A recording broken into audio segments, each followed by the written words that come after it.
life is good enough. You have well north of a median income, a nice house, a dependable car that fits the whole family, and a quiet misery that makes every Monday your own private hell. You stick with it because what if you bet everything, tried your damnedest, and it didn't work out? Why? Why would you risk everything for the remote chance that you might make a living out of doing what you love? What kind of an idiot would I be if I put everything on the line just because I can't feel some gratitude? Is what you tell yourself. Because isn't that what being a grown-up means? Doing what you hate. Sorry, what you don't love. Day after day, year after year. The career you can't stand funds the life you can't leave behind.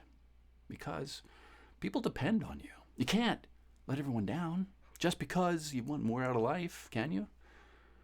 What's your worst case scenario? Here's mine. I bet everything on myself. And I lost. That's not some what if or hyperbole. I left a lucrative career. I put every dollar I had into building something of my own, and it didn't work out. Savings, gone. Retirement, gone. Debt, oppressive. Business, dead. I had to go back to work making half what I used to. Everything that I was afraid could go wrong did. Only it doesn't feel that way. It doesn't feel as bad as I thought it would. You know how a really good horror movie, they just hint at the monster and let our imaginations concoct something way more scary than the special effects could? That monster is the fear of what you just won't try. We think our fear is that it's going to be too hard for us, that we're going to lose everything. But what it's really whispering in our ear is that we're going to live out our golden years living in a cardboard box eating cat food. The catastrophes we create in our heads have two big things in common. Number one, this will ruin everything. And number two, it's going to last forever. But you've been through all this already in some form. You've been broke. You've gotten fired from a job. You've rear-ended someone on the freeway. You don't get through life without some life happening. And none of the disasters that happened to you were the end of you. The next morning happened, and then the next, and then eventually it was a dot in your rearview mirror if you even remembered it. You handled it. This isn't even my first loss. I've been homeless in New York City. I lost a company, and I had to stay in someone's spare bedroom.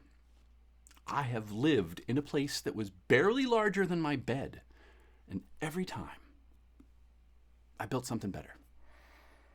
In spite of all that, though, 3 years ago, I was afraid. I was deathly afraid of losing my job, and I couldn't make the jump. Forever is just a promise your fear makes, and fear is a frickin' liar. I stayed for over 10 years in a job that I didn't love because I was afraid of going broke, of failing to provide for my family. And those are compelling reasons, let me tell you. The fear of living in your car with your kids, of your wife leaving you, of elderly parents out in the street, cats and dogs living together, mass hysteria. And I stuck with it. For 10 years, I kept all those monsters at bay, and the whole time, my own light was dying. I didn't laugh as much. I used to write, and I couldn't write anymore. I bought stuff I didn't need to fill a hole inside me that had no bottom. So while I kept the imaginary monsters out, the ones that were already inside with me were sapping all the light out of me.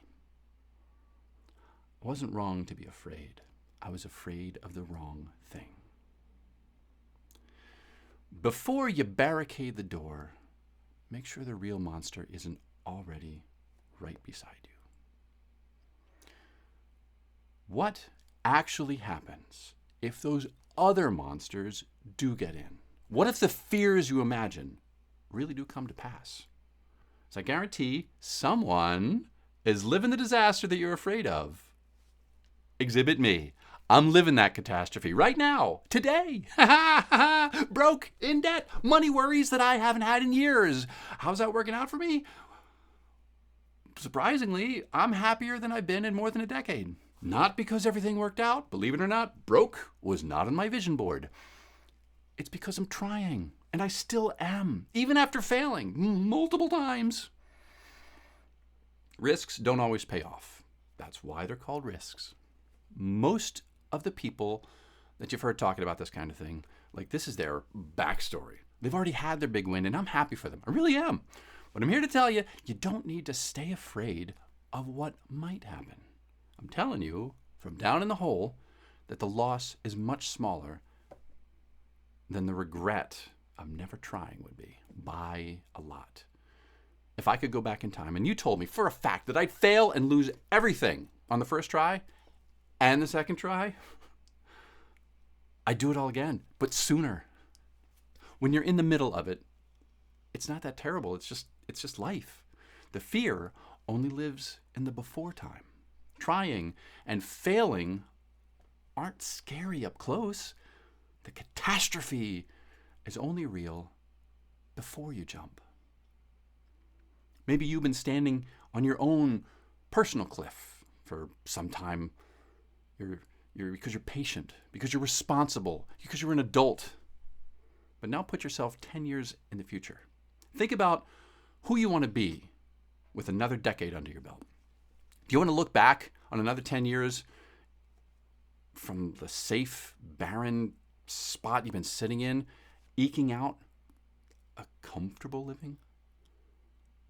Or do you want to remember the time that you jumped and everything that came after?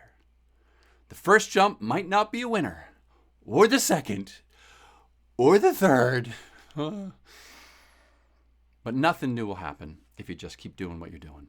Everything you've ever wanted is on the other side of, ooh, that might suck. So 10 years from now, what will you have done? Will you still be sitting there, living with all your regrets? Or will you have the story about when you jumped?